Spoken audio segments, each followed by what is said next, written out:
Every single day, billions of people cry. Some cry because they're happy. Some cry because they're heartbroken. Some cry at a wedding. Some cry at a funeral. Some cry watching a movie that isn't even real. But have you ever stopped to ask one strange question? Why are humans the only creatures whose emotions turn into water? Dogs feel fear. Elephants feel grief. Dolphins feel loss. But none of them cry the way we do. No tears rolling down a lion's face after losing a cub. No wet eyes on a chimpanzee mourning its mother. Just us. Only us. So what happened? What changed inside the human body that made sadness leak out? To find the answer, we have to travel back millions of years. Long before humans. Long before emotions even had a name.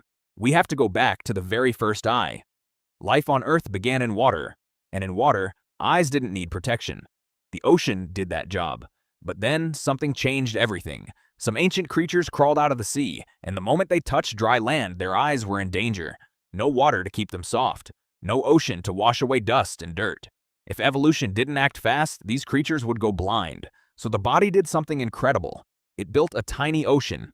Inside the eye itself. This was the birth of basal tears. A thin layer of moisture sitting quietly on the eye, all day, every day. You don't feel it. You don't notice it. But without it, your eyes would dry up in minutes. This was survival. Nothing emotional about it. Just biology, doing its job. But that was only the beginning. Millions of years passed. Eyes got more advanced. Life got more dangerous. Dust, smoke, sand, sharp wind. All of these were threats to something as delicate as an eyeball. So evolution built another defense. Reflex tears, the sudden flood of water when smoke stings your eyes. The tears that appear when you cut an onion. The ones that just happen whether you want them or not. Still nothing emotional. Still pure survival. Two kinds of tears, both explainable, both logical. Then something strange happened.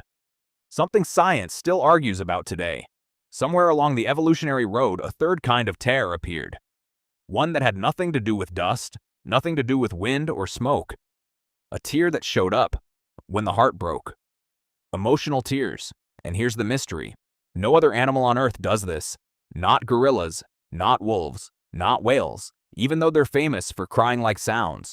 Elephants can moan in grief, but they don't produce tears from sadness. Somehow, somewhere, humans evolved a completely new reason to cry, and nobody fully knows why. But scientists didn't stop there. They kept digging, and they discovered something shocking. Emotional tears are not the same, chemically, as reflex tears. When researchers studied tears under a microscope, they found something odd. Tears caused by sadness contain hormones, stress hormones, pain-killing hormones, chemicals tied to emotional load.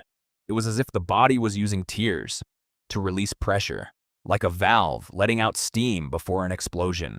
Crying wasn't just an eye reaction anymore. It became a release system for the mind. But that raised an even bigger question. If tears were only meant to protect the eye, why would sadness activate them? Why would heartbreak trigger the same system built for smoke and dust? Evolution doesn't usually create features for fun. Every survival trait exists for a reason. So if crying wasn't useless, what was it actually for? This is where the story takes an unexpected turn, because crying doesn't just relieve the person crying. It sends a signal to everyone around them. Watch a baby cry and something happens instantly. Adults rush over, hearts race, attention snaps into focus. Before babies could speak, before they could explain hunger or pain, they had one weapon: tears. A newborn cannot say, "I'm scared" or "I'm in pain." But tears speak a language that needs no translation. And here's the twist scientists eventually noticed.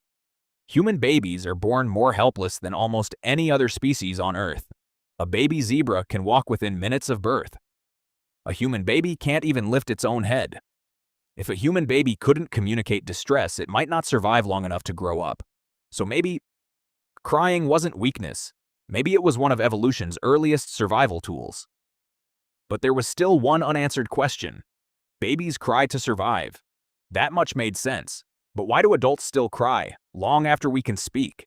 Why does a fully grown man cry at his father's funeral, even though he can explain his pain in words? Researchers found the answer in something unexpected. Social bonding. Tears don't just show pain, they show trust. Crying in front of another person is an act of vulnerability. It says, "I am not hiding anything from you." And in early human history, trust was survival.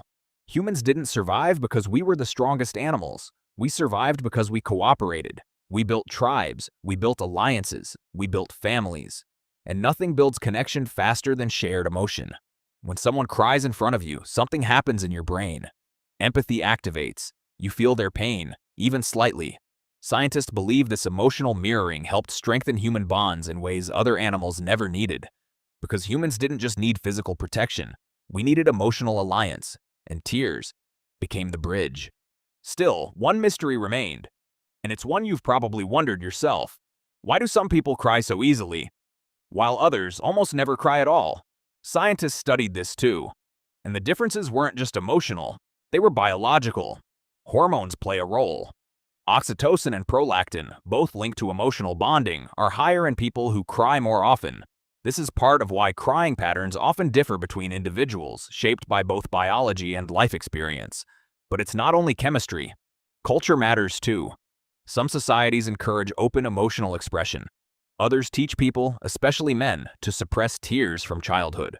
So the ability to cry freely isn't just about biology. It's shaped by upbringing, environment, and emotional safety, which means crying isn't a flaw in a person's character. It's a mix of hormones, history, and the environment that raised them. But here's the part that makes this mystery even deeper. Even today, scientists don't have one single, universally agreed answer for why humans specifically evolved emotional tears. There are multiple theories: the bonding theory, the survival signal theory, the stress release theory. Each one explains a piece of the puzzle, but none of them explain it completely. Which means somewhere in our evolutionary past, something happened that gave humans a trait unlike any other species, an emotional signal, written in water, understood without language, and it's still with us today, every time real emotion overwhelms us. So let's return to where we started. Someone crying at a wedding, someone crying watching an old photo, someone crying because a memory suddenly returned. It's easy to see tears as weakness, easy to think crying means losing control. But maybe it's the opposite. Maybe tears are proof of connection. Proof that somewhere inside us, empathy survived millions of years of evolution. Proof that even in a world built on survival of the fittest, humans developed something rarer. The ability to say, without a single word, "I am hurting, and I trust you enough to show you." So maybe tears were never a flaw. Maybe they became one of humanity's greatest survival tools. Because sometimes, the strongest words are the ones that never need to be spoken.